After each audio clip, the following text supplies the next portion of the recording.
कहानी वफादारी की ताकत।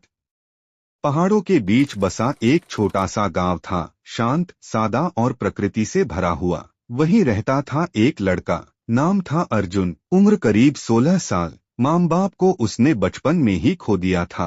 अब वह अकेला था, लेकिन हारा हुआ नहीं।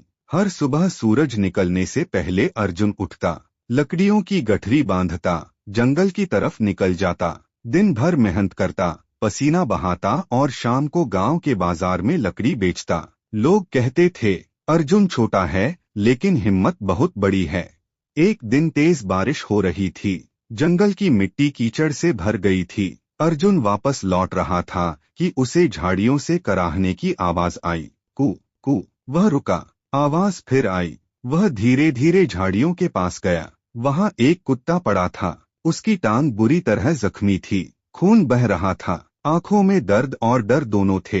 अर्जुन ने मन में सोचा, अगर मैं इसे छोड़ दूं, तो ये मर जाएगा। उसने अपनी कमीज फाड़ी, टांग पर पट्टी बांधी और कुत्ते को गोद में उठाकर घर ले आया। वह रात भर जागकर उसकी देखभाल करता रहा, कभी पानी देता, कभी उसकी चोट साफ करता। अगले दिन से उसका रूटीन बदल गया। अब वह पहले शेरा को खाना देता, फिर खुद खाता। धीरे धीरे कुत्ता ठीक होने लगा। अर्जुन ने उसका नाम रखा शेरा।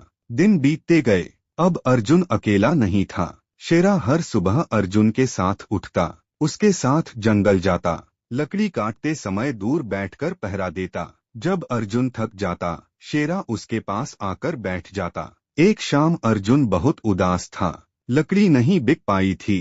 घर आकर वह चुपचाप बैठ गया। शेरा उसके पास आया और अपना सिर उसकी गोद में रख दिया। अर्जुन की आंखों से आंसू निकल आए। उसने कहा, शेरा, तू ही मेरा परिवार है।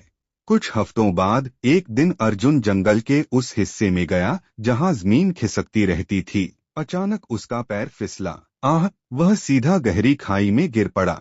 शेरा ऊपर भौंकता रहा। उसने गांव की तरफ दौड़ लगाई। भौंकता भौंकता वह लोगों को वहां ले आया। गांव वालों ने अर्जुन को रस्सी से खींचकर बाहर निकाला। सब हैरान थे, अगर ये कुत्ता न होता तो लड़का बचता नहीं। अर्जुन ने शेरा को सीने से लगा लिया। उसने कहा, तू सिर्फ कुत्ता नहीं है, तू मेरी किस्मत है। उस दिन से पूरे गांव में शेरा को सम्मान मिलने लगा। लोग कहते थे, वफादारी भगवान का सबसे खूबसूरत तोहफा है।